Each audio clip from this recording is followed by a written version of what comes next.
नमस्कार दोस्तों, मैं ज्योतिषाचार्य मीना सालवान अपने YouTube चैनल मीना सालवान में आप सबका हार्दिक स्वागत करती हूँ। जीवन में सुख समृद्धि, मान सम्मान, अच्छा स्वास्थ्य और यश अगर आप पाना चाहते हैं तो आपको वास्तु के कुछ उपयोगी नियम जरूर अपनाने चाहिए। और ये जो वास्तु टिप्स हैं या वास्तु नियम हैं, अगर आप इन वास्तु नियम्स को जो मैं आज यहाँ पर आपको बताती हूँ, अगर आप इन वास्तु टिप्स को अगर आप अपनाते हैं तो निश्चय ही आप अपने जीवन को सफल और सुखी बना सकते हैं। आज हम बात करेंगे बेडरूम का वास्तु, मीन्स बेडरूम का वास्तु कैसा होना चाहिए। बेडरूम जहाँ पर हम अपने जीवन का आधा समय व्यतीत करते हैं। बेडरूम के टिप्स हमारे बुजुर्गों के लिए, हमारे बच्चों के लिए, घर के गृह स्वामी के लिए और अतिथियों के लिए क्या डायरेक्शंस होनी चाहिए, इसी के बारे में ही मैं आज आपको बताऊंगी।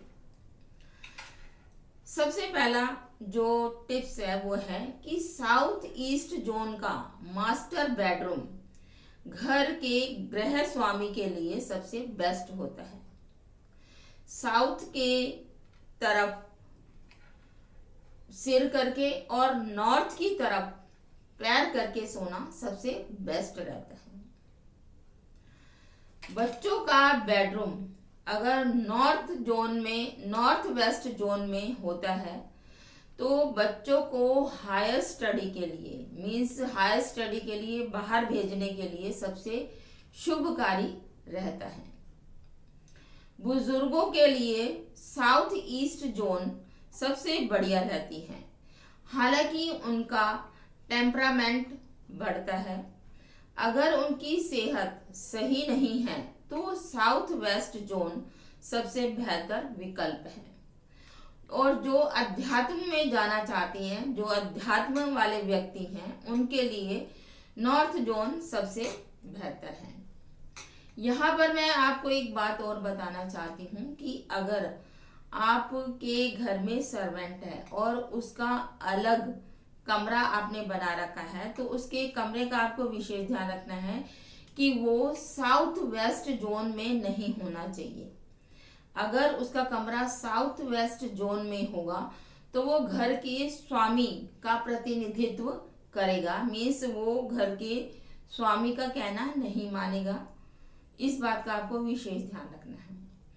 यह एक बात और यहाँ पर मैं आपको बताना चाहती हूँ कि अगर आप अपने माता पिता के साथ रहते हैं और आप अपने घर के सबसे छोटे बेटे हैं तो आपको इस बात का ध्यान रखना है कि अपने माता पिता का जो कमरा है उसको साउथ वेस्ट जोन में ही आपने रखना है और नॉर्थ वेस्ट जोन में आपने अपना कमरा रखना है, जिससे कि परिवार के लोगों में सामंजस्य बना रहे और उनके अंदर प्यार बना रहे।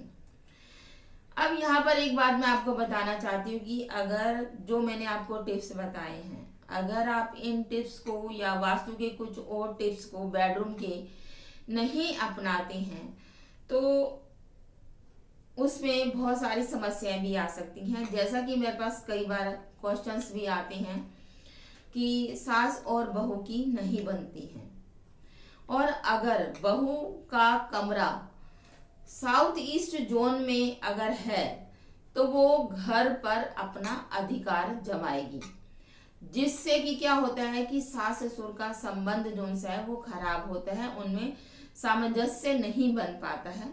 तो आपको इस बात का विशेष ध्यान रखना है। मैरिड कपल अगर नॉर्थ ईस्ट जोन में अगर उनका कमरा है या रहना शुरू कर देते हैं तो उनको बच्चे होने में तकलीफ होती है, और अगर होते भी हैं तो कहीं ना कहीं उनके अंदर कोई ना कोई प्रॉब्लम्स जरूर आती है। तो इस बात का भी आपको विशेष ध्यान रखना है।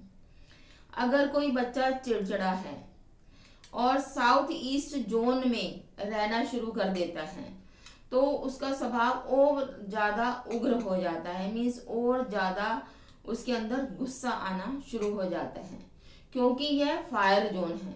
ठीक है ना। तो यहाँ पर बच्चों का कमरा नहीं होना चाहिए, तो घर का सामंजस्य खराब होगा, क्योंकि बच्चे को गुस्सा आना शुरू हो जाएगा और वो घर में लड़ाई झगड़ा करेगा। तो इससे घर का जो सामंजस्य है वो खराब होगा, इसलिए इस बात का आपको विशेष ध्यान रखना है।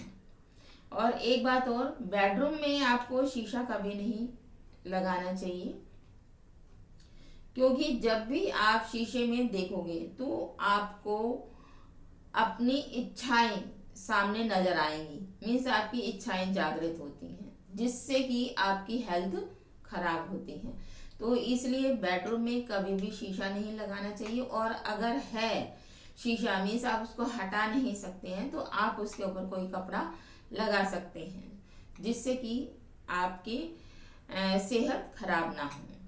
और हमेशा नॉर्थ ईस्ट जोन में ही मंदिर बनाना चाहिए, इस बात का आपको विशेष ध्यान रखना चाहिए। ये जो आज मैंने छोटे छोटे टिप्स आपको बताए हैं, अगर आप इन टिप्स को भी अगर अपने जीवन में अपनाते हैं तो निश्चय ही आप अपने आप को सुखी और सफल बना सकते हैं। यहीं पर ही मैं अपनी वाणी को विराम देती हूँ। अगले एपिसोड में नए विषय के साथ फिर हाजिर होंगी, तब तक के लिए